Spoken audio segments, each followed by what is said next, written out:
Baguhin natin diskarte natin ngayon, no? Kasi nababiolate tayo sa TikTok. Ganitong diskarte na lang gawin natin. At least wala yung waybill, no? Para iwas violation tayo. Big shoutout natin tong umorder sa atin sa TikTok, sa Shopee, no? Sorry, sa Shopee. Taga Muntinlupa at saka Cavite, hindi ko na lang sasabihin yung mga detalye ninyo. Iwas violation. Itatag ko na lang kayo, SS ko to sa pag-post ko.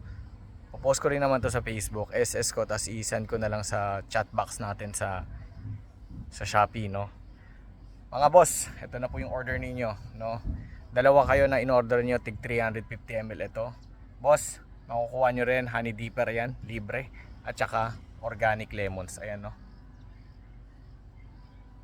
Bukas lang din onhan nyo na kagad. Pagkatapos itong video, babalutin ko na yung tigi-isa ninyong ganito.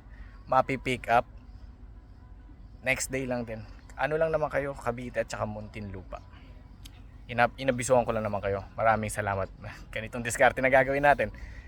Nababiolate tayo eh. Masasara na yung TikTok account ko dahil nakikita yung waybill eh. Big shoutout din pala dun sa isang viewer natin na nagsabi tungkol doon. Maraming salamat sa iyo. God bless you.